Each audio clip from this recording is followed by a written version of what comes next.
everyone. So I guess it's July now. We're halfway through the year, and so I figured it's time to run through a list of the top 10 best films of the year so far.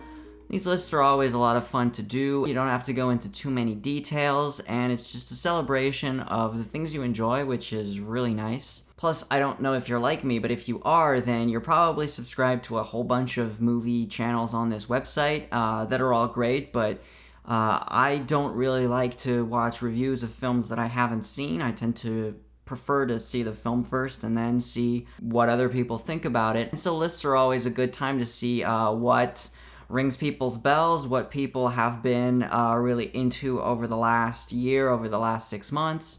And maybe if somebody's super enthusiastic about a film that you haven't seen or that you maybe skipped their review on, you're like, maybe I'll go back and watch that, and maybe I'll go back and check that movie out and then check the video out. So quickly, just before I get into it, I want to talk a little bit about what these first 6 months of the year have been like, and in truth, it's been kind of a weak year so far, in my opinion, and that ultimately generally comes down to release schedules.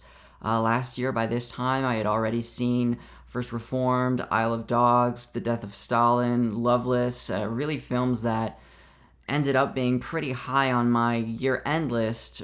So yeah, I don't think I've seen any real bangers this year. I've seen some good films, some really good films, but nothing that when I inevitably do my best films of the decade at the end of this year, I don't think there's anything that I've seen so far that could really push for a real spot on there, except if I go pretty far down. And so that means that I'm really looking forward to what's going to come out in the next few months. And obviously, the word from Cannes was that it was generally very good this year, especially compared to previous years where maybe 2 or 3 films really stood out. I heard by a lot of different sources that this year was very strong. So that means that hopefully there'll be a lot of really cool films coming out in the back half of the year at probably the FNC, which is our art house film festival. So without further ado, let's get straight into it. At number 10 is Paddleton. So I'm thinking before it gets bad, I want to end it. I don't want to change things, I want to make some pizzas. I want to play some Paddleton. Paddleton is directed by Alex Lehman, and it stars Ray Romano and Mark Duplass, and it's just a very simple, very straightforward narrative of Mark Duplass's character, who is best buddies with his upstairs neighbor, played by Ray Romano, and he's going to die. And essentially the film is about him asking his best friend, and apparently the only person that he has a relationship with, to help him kill himself. And that's really what the film is. It's a celebration of friendship. It's a celebration of life.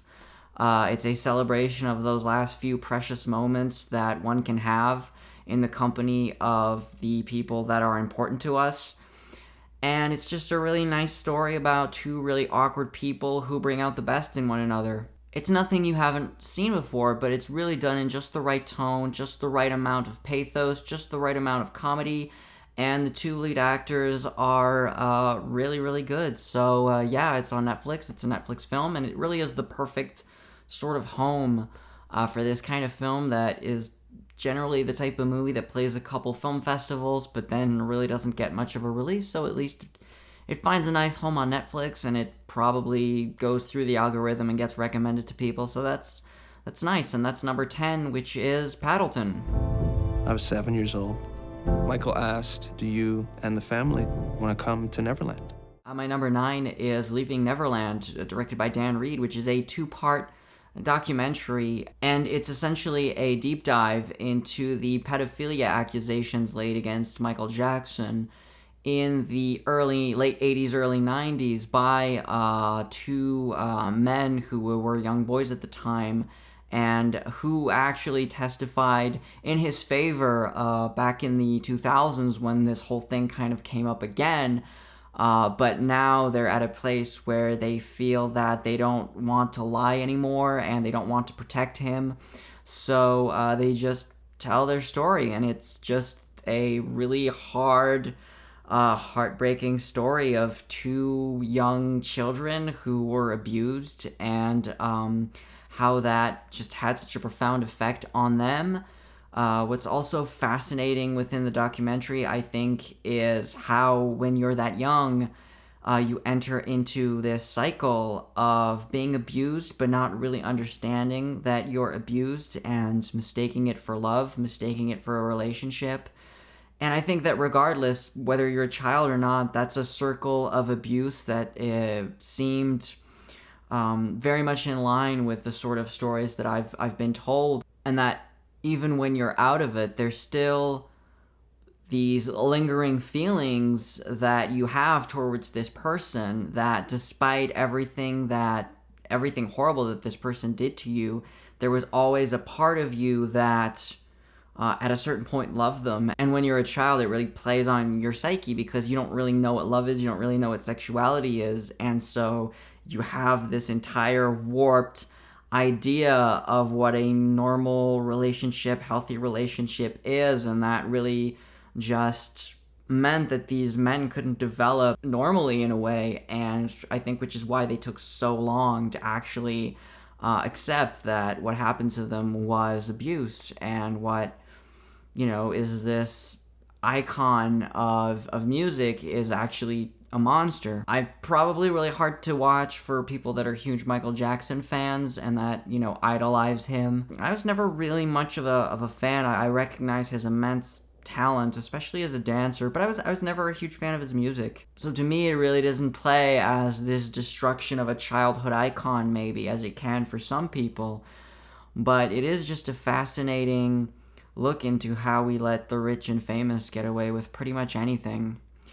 And just a really dark documentary that's pretty straightforward. It's a lot of interviews, a lot of archival footage, and a lot of drone shots. I could have done with maybe a little less drone shots. Although the Madeleine McCann miniseries on Netflix really takes the cake in terms of a trillion drone shots. But no, it's quite a great documentary, and I recommend people seek it out.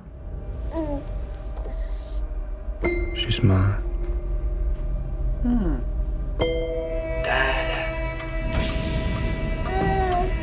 My Life is just a really rich, deeply meditative, very well put together sci-fi sort of fable. It evokes the works of Andrei Tarkovsky and really plays as a sort of moralist fable in space. And also has one of the craziest, gorgeous scenes of the year in the fuck box. And maybe I ultimately wanted the film to be a little more like that all the time, a little less restrained, and to dive a little more into the gonzo, which the film has at certain points, but maybe not throughout. But it's really the kind of film that, upon reflection, sort of even goes up a little bit in my mind, and certainly a film that I still think about a couple months after its release, and is definitely a worthy entry into the wonderful filmography of Claire Denis. When you come home to a place of old friends. My number 7 is Everybody Knows, directed by Asghar Farhadi, the Iranian filmmaker who this time shot a Spanish language film with Spanish actors or Spanish speaking actors, because I believe that Ricardo Darín is Argentine. The film functions as a mystery about a kidnapped daughter. Penelope Cruz's daughter in this small village is taken, and her husband, who are supposedly wealthy, get asked for a ransom, but it being Asghar Farhadi, it is very much more of a melodrama and an exploration into the personal dynamics and the history of these characters and their relationships in this small little village. It's not Farhadi's best work, but even mediocre Farhadi is still great. So it's a film that I still recommend. Asghar Farhadi's Everybody Knows. Can't believe how big they've got. Did you hear Gabe got a boat? He's kidding, right? My number 6 is Us, directed by Jordan Peele, which is the follow-up to the much acclaimed Get Out. Now, Us isn't really as clean a script as Get Out is. Get Out may be one of the best scripts I've ever seen in terms of planting something and then paying it off, in terms of everything just coming perfectly into place and being just so well put together. It's a screenplay that really should be studied in film school. With Us, you don't really get that. However, in terms of filmmaking, in terms of visual foreshadowing, in terms of symbolism, it's just a huge step up in terms of the confidence that Peele now has as a director. And also the budget's a little up, so he has a little more tools to play with. And I think he just does an amazing job in that department. So it's not as clean, it's not as crisp, but I mean, I love Get Out, but I think this is a great follow-up. Lupita Nyong'o is wonderful, and I really can't wait to see what Peele has next in store for us. R.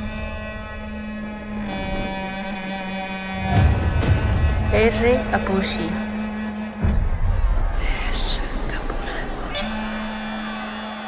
My number 5 is Birds of Passage, directed by Chiro Guerra and Cristina Gallego. This film is set in the 60s in Colombia. It's a Colombian production. Our main character is from this small tribe in the middle of the desert, and in order to wed the woman that he wants to marry, he has to come up with a very large dole. I think that's the word. I mean, he's got to pay up, basically. And so he hustles a bit here and there. He sells some coffee, which I don't know if he attained it legally or not legally. It's not really said. But he stumbles across these Americans at one point that look like hippies, and you assume they're hippies. And they're sent there by the U.S. government to send out anti-communist messages and promote capitalism in America, which is really strange to see these hippies that you would assume are anti-American government, but that are there on behalf of the U.S. government, which is like this weird thing in its own right. They are looking for some weed, and our main character, I can't remember his name, but he's got an in with, again, somebody who's in his family who lives up in the mountains who produces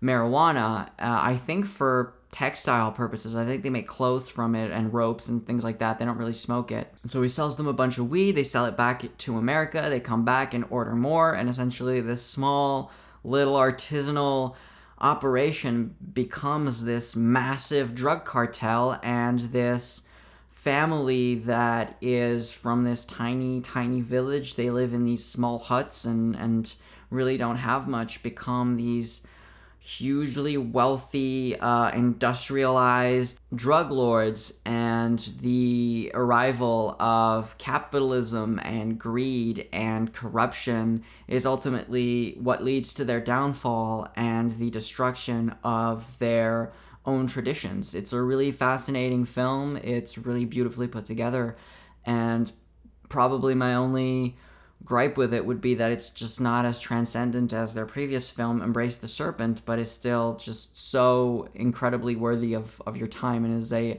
really great film that I recommend everybody check out. Is that the motherfucking Moon Dog? Moon Dog.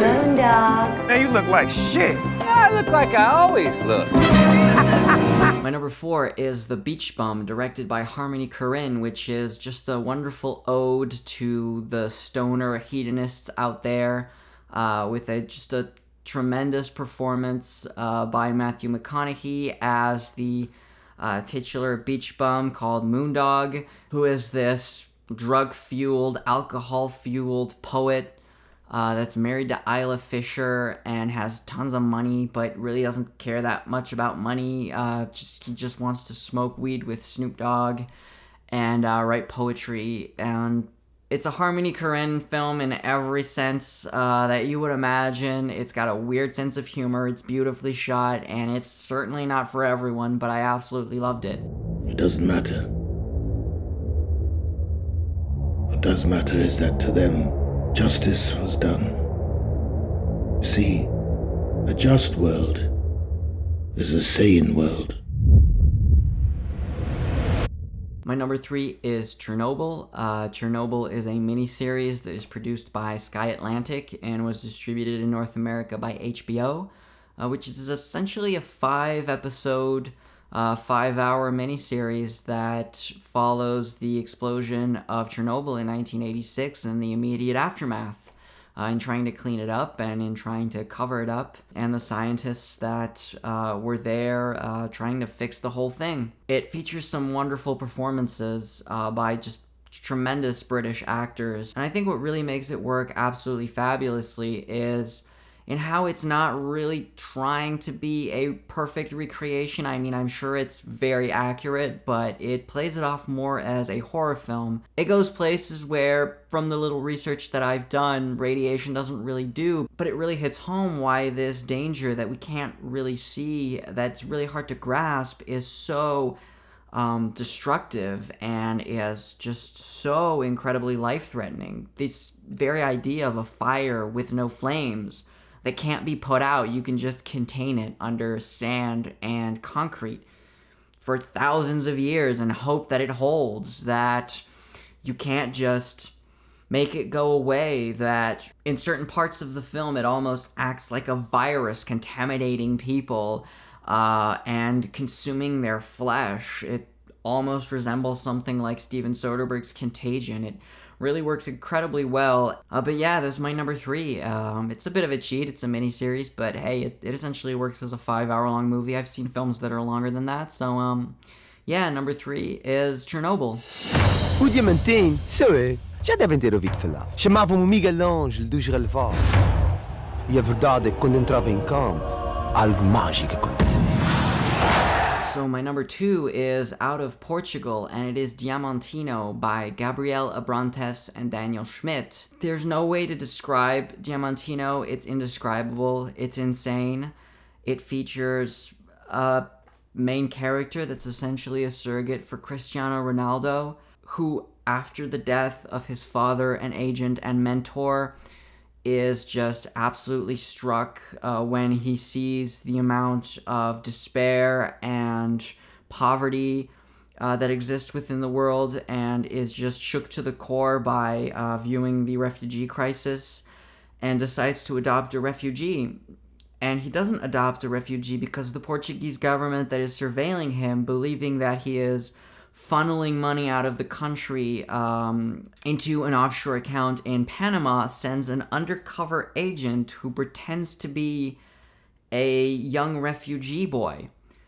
And, you know, this Cristiano Ronaldo character, who's not the brightest, takes care of him as, or her, or him, as his own son. And we learn that he's, you know, not the sharpest tool in the shed, but he's got a massive heart, and he's a genuinely empathetic and a really nice character, and he also loves Nutella, which is hilarious. And all while that is happening, of course, his evil twin sisters are trying to take control of his money, and the Portuguese government is developing a cloning process so that they can clone Diamantino, Cristiano Ronaldo, and create a sort of super race, a super team of ultimate soccer players that will ignite a nationalist fervor within Portugal and mean that they have a better chance of getting people to vote Portugal out of the EU.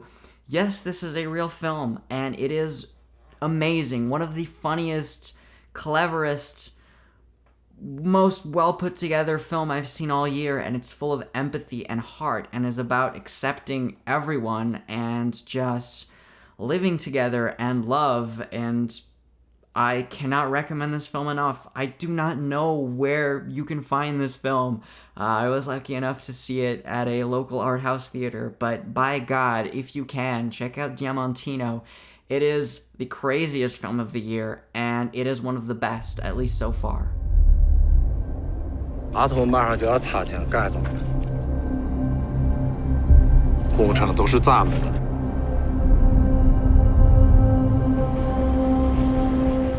Ashes Purest White takes place over 3 distinct time periods. One that is late 90s, early 2000s China, before the massive economic boom. A woman is sent to jail for 5 years for protecting her lover, who is this sort of local mob boss. And 5 years later, she gets out of prison. It's 2006. And all of a sudden, the country is very much a different place. The economy has exploded. People are wealthier. They have just much more things, and small villages have become large cities. They've built the Three Gorges Dam, which, if I'm not mistaken, is on the Yangtze River and flooded just an entire portion of the valley, leaving these, you know, people completely displaced. I mean, they displaced entire populations from their small villages into the larger buildings. And then finally, the last part of the film is situated in contemporary China. And now China is super urbanized, it's super modern, and there is this incredible sense of loneliness and isolation within these people that used to form a very tight community and are now sort of in it for themselves. If you've never seen a Zhang film, I think this is a good place to start because it's really a summation of so many of his other works, to the point where some people may feel that it's treading familiar ground. But yeah, I think it's a masterful work by a master filmmaker. Maybe it doesn't hit the heights of something like Touch of Sin, which I consider to be his greatest film, but it's still quite wonderful, and is, as of right now, my #1 film of 2019. So as always, thanks very much for watching the video. My next review will probably be Midsummer, which is coming out this weekend, or at least coming out tomorrow, actually, which I'm really anticipating quite highly because I was quite a fan of Ari Aster's previous work, Hereditary, and after that, I think it'll be Fantasia. I'm not sure exactly how many Fantasia reviews I'll do. I haven't checked the lineup to see what's playing. And I don't know how busy I'll be, but I'll definitely be doing some reviews. And yeah, until next time, see ya!